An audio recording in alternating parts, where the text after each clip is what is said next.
नमस्कार दोस्तों, आज हम बहुत ही खुश हैं क्योंकि आज हमको सबसे बड़े डॉन का इंटरव्यू लेने का मौका मिला है। जैसे कि आप लोगों को पता है, इस इलाके के सबसे बड़े डॉन लक्की चिकना है। क्योंकि आप लोगों को पता ही होगा कि इधर कुछ भी होता है, लड़ाई झगड़ा या कोई फसाद होता है तो लोग कोर्ट में नहीं जाते हैं, लक्की चिकना के पास जाते हैं। आज हम लोग पहुंच चुके हैं गोपालपुर पचरुखी में। तो चलिए आज हम लक्की चिकना का इंटरव्यू लेंगे। कुछ लोग वहाँ बैठे हैं, चलिए उनसे पूछते हैं लक्की चिकना के बारे में। यहाँ हम लोग पहुंच चुके हैं, यहाँ कुछ लोग बैठे हैं, आकर मजा ले रहे हैं। इनसे ही पूछेंगे लक्की चिकना के बारे में। तो भाई लक्की चिकना के बारे में आप क्या जानते हैं? लकी चिकना? हाँ लक्की चिकना। हमरे से कब पूछते हैं? चलिए भेंटे करा देता। चलिए चलिए कैमरामैन, चलिए आइए, चलिए चलिए आइए। कहाँ है लक्की चिकना, आपको बताइए। देख रहा है यही सब उन्हीं का है। बात कर रहे हैं लकी चिकना। ये लक्की चिकना है घर का। हाँ ये घर है, देखिए। चले गेट खोला, गेट खोला। चलिए चलो।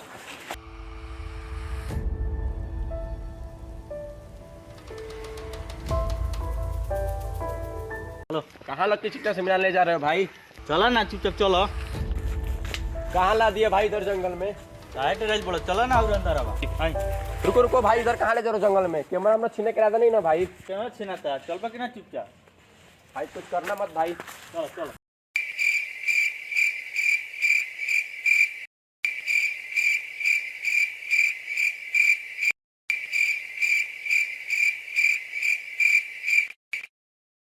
कहाँ तुम इधर जंगल में ला दिए भाई? इधर तो कोई लक्की चिकना दिख ही नहीं रहा है। इतना बड़का शरीर नहीं खेलो को तारा। क्या बता रहे? इस तरह कौन डोनर है? इस लगे तो ठंडे नहीं खिला। नमस्कार लक्की चिकना जी, हम आपका इंटरव्यू लेने के लिए आए हैं। क्या होता है इंटरव्यू? अरे टीवी वाला हूँ सोन, टीवी में देखो यहाँ सब आइल बड़ा सब पूछे। हमारा कुछ समझ में नहीं क्या, ठीक से समझाओ। टीवी वाला हूँ सरुआ से सवाल पूछिए, सरुआ जवाब दे। ये सरवा की इतना हिम्मत की हमरा से सवाल करी? पता नहीं मार 4-5 गोली। गोली क्या मारे को सर? लेके आगे में पका दियो ले। रोहु भूर बके हैं का? टीवी में से आइल बड़ा सोन, सवाल पूछिए सरुआ जवाब दे। वो के बड़का बड़का टीवी में देखो यहाँ सब फेमस हो जाए। अरे ते टीवी में से आइल बड़ी? ना भैया, हम टीवी में से नहीं आए हैं, हम टीवी के तरफ से आए हैं। आपके बारे में बहुत ज़्यादा सुने थे तो सोचा आपसे हम कुछ सवाल पूछें और अपने दर्शकों को दिखाएं, इसीलिए हम आए हैं भैया।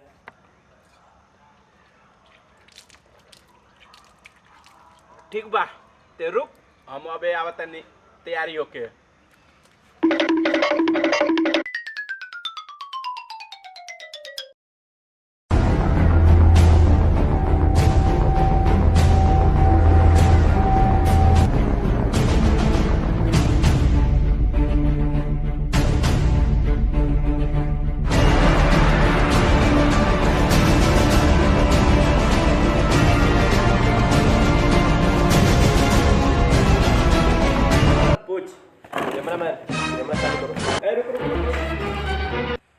भोजपुरी में सवाल पूछिए। तो नहीं हल्का हल्का। मतलब यही खातिर चौथा क्लास में सर जी के ललकी फेंकवा दिल रहनी। ठीक है सर, भोजपुरी में ही पूछेंगे और पढ़ाई वाला सवाल नहीं पूछेंगे। पूछ। ठीक है। राउर पहल का सवाल ये रही कि राउर नाम लक्की चिकना कैसे पड़ल बा? बस ई सवाल जी। शुरू में नु मतलब बचपन में बहुत स्मार्ट गोर एकदम चिकन रहनी, तो फुआ हमार चिकना चिकना कह के बोला, आ मम्मी हमार लकी। यही से दोनों जना के नाम जोड़ दनी, लकी चिकना कह दनी। आगे पूछ। तो राउर दूसरा का सवाल रही कि राउर कोनो प्रेमिका बाड़ी सन, गर्लफ्रेंड? हम ई कुली के फेर में ना रहेनी, एगो पसंद पड़ रहे, ओकरा कहनी तू हमरा से शादी करबू। बड़ा बेइज्जती कैलस, कहतिया तू बड़ी मोट बाड़ा, गिर देह पापड़ बन जाए। ऐसे पूछ, अगला सवाल पूछ। तो मोट लगी से ना कर लेला बियाह? जो सर जो के लिया। राउर तीसरा का सवाल ई रही, इतना ज़्यादा ठंडा पड़ता, रउआ ठंडा उंडा ना लगेला? ते तो देखबे कैलिया, हाफ पैंट टी शर्ट पर रहनी हवे। अरे जानते रही, रात के पानी रखे नहीं, सुबेरे नहानी। रउरा हमरो से मजाक करतनी महाराज। तो जानते बड़ी तो का पूछत रही। चल राउर चौथ का सवाल ही बा, बहुत ही खास बा और आखिरी भी बा, ठीक बा रउरा डॉन कैसे बनल बानी? हम डॉन। हाँ लक भी होने ठकुरा मैदान गइल बा। चल ते डॉन पूछत लिए नु, चल अपना आँख से देख लिए खून के तिया होला। चल कहाँ बारे? देखो हो दे जाता साला ठकुरा।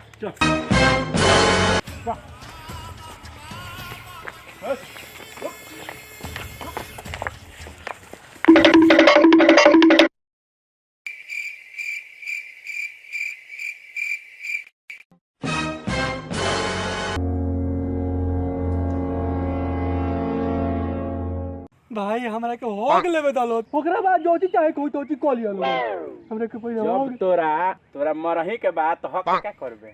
जाके ऊपर हकत रहिए छतिया मार एक रखे। भैया हथियार तो ले आइले नहीं किसे काहे से मारे? हथियार वाले के चल आइलो तले हम होग लेता नहीं बड़ी कस के लागल बा। अजीब आदमी हो जाए, यहाँ तुम्हारे जान जाने वाली है, तुम हगने के फेर में हो। ठकुरा हकबे तो अबे मुआ दे। एहू लेखा मरबे कर बोलू अब ओहू लेखा मरबे कर बोलू ऐसे हमरा के होग लेवे दो यार तब मरिया सन। हथियार के का जरूरत बा? एकरा के पटकिए के मुआ दे।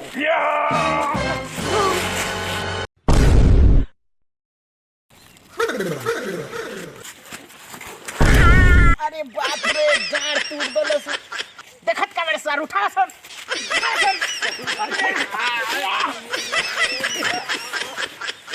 साला मजाक किया है। दोसर कौन उपाय बतावे एकरा के मुंह आवे के? होग लेवे दलो तब मार ली हलो होग लेवे दलो बड़ी कस के लागल बा ओ हम ना रुके। अगली की मोइनी भैया इको नाक दाब दो, सांस ना आई और साला मर जाई।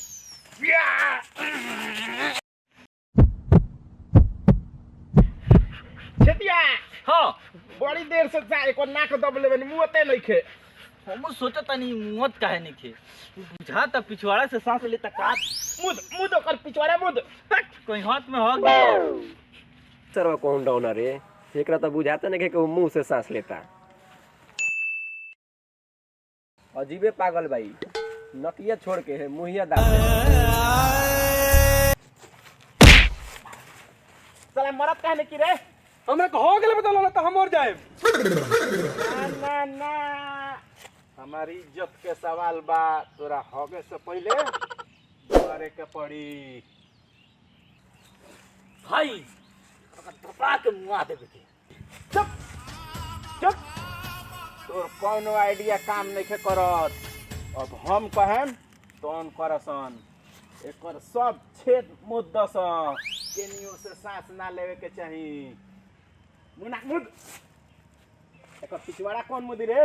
मुदासन ना ना हम के नाम मुदम तो ना पहा पग दी तो। आता तारे देख एकरा के अबे इतना खतरनाक मौत देता नहीं सो कि तोरो रोआ रोआ गनगना जाइयो।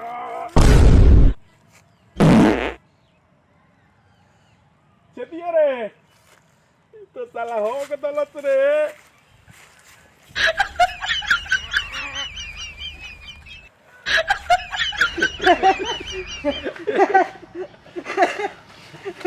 छतिया हां ये सरवा का छोड़ पहले हे दोनों के मुआ